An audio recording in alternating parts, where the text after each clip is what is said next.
Hello everyone, Jen here. We are going to be talking about nonviolent communication based on a book you already have called Nonviolent Communication, A Language of Life by Marshall B. Rosenberg. Now, nonviolent communication is also referred to as compassionate communication, and I often shorten it to NVC. So whenever you hear me say NVC, I'm referring to nonviolent communication, which is also called compassionate communication. So NVC is both a tool and a spiritual practice that helps us stay connected to the heart of Christ, which is rooted in love and compassion for all people. NVC assumes that our true nature is to be compassionate.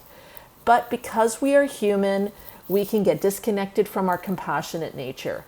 NVC is a tool that can help us reconnect to our compassion, which is the mind and heart of Christ. NVC is a practical way for us to love God and to love our neighbor by reducing the levels of violence in our lives and in our hearts, in our relationships, in our households, in our workplaces, and in our communities. Now, we may not consider the way we talk to be violent, but our words often lead to hurt and pain, whether for ourselves or for others.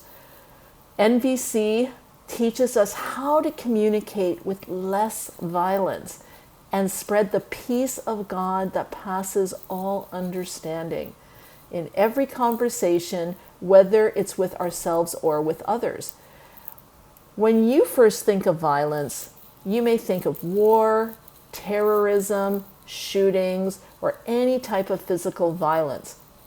But any type of oppression is a form of violence, whether it's physical, psychological, or spiritual. How do you know when violence is present in a conversation?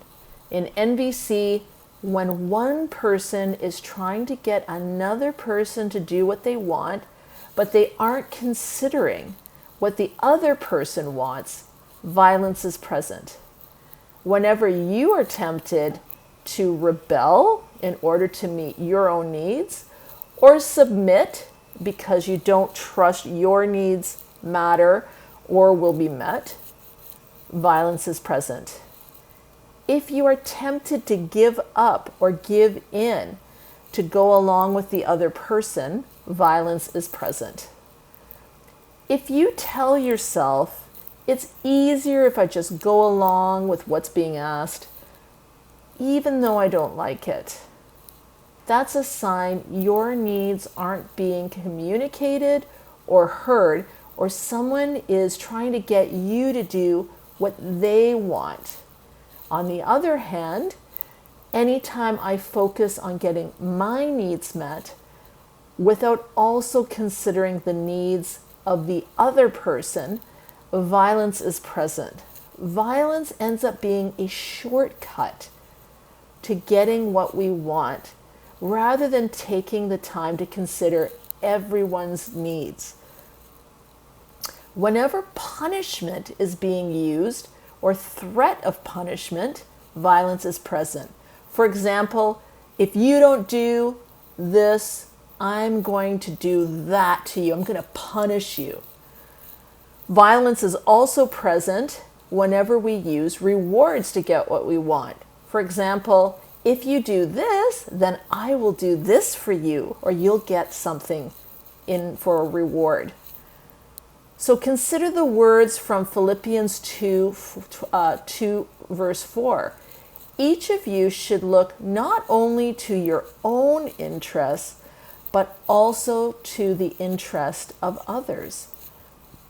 You may be thinking to yourself, this is hard.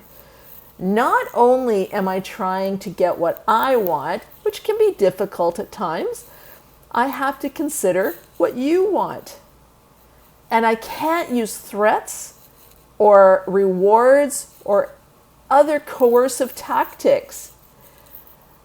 So even though we may not be able to completely eliminate violence from the world or even our relationships, we can reduce the amount we participate in perpetuating. So as it says in the scriptures, if it is possible, as far as it depends on you, live at peace with everyone. Romans 12:18. So by learning some new skills like nonviolent communication, or NVC, compassionate communication, you are doing your part in promoting peace in all your conversations and with everyone you come into contact with. It helps if we understand why violence happens.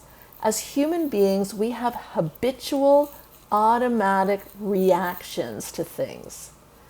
And a reaction is something we don't think about deeply. Something happens and we react. We judge, we blame, we make diagnoses about people. We need to learn how to slow down and make a conscious response based on what we are perceiving, feeling, and needing, without demands, and NVC helps us do that. For example, when we are faced with judgment and criticism, our old patterns may involve defending or withdrawing or attacking, which can lead to conflict or violence.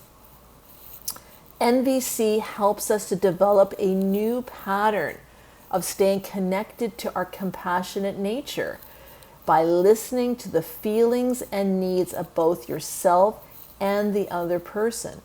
This is a skill that takes practice and time to learn, but it can lead to so much healing and transformation in our relationships because we start to see ourselves and others in a new light.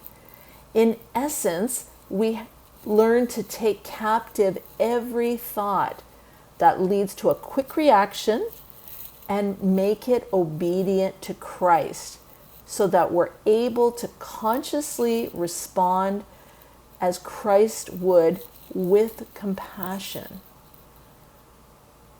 NVC trains us to express ourselves with honesty and clarity, listening for our own deeper needs and listening for the deeper needs of others.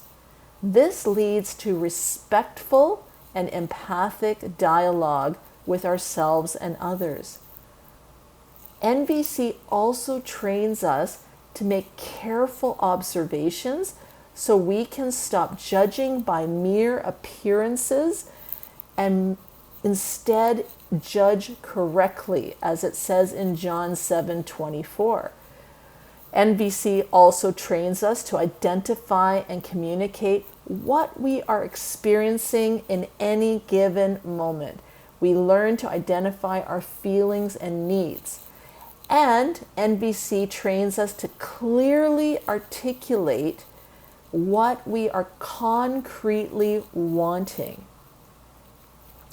In the upcoming weeks, we are going to go into detail about how to translate our thoughts and automatic reactions into the language of feelings and needs. We will also learn how to communicate in ways that show respect for ourselves as well as others and practice the peace of Christ in all of our conversations. We will learn how to give and receive compassionately from a place of love and connection because we really want to give and not because we are afraid of being controlled or punished. And we will learn to receive from a place of trust that the person is truly giving to us because they want to, not because they have to or they feel guilty if they don't. So everybody wins, feels respected and loved. So I'm really looking forward to taking this journey with all of you. We're going to have a lot of fun and have a lot of learning. So I'm looking forward to seeing you next time. See you then.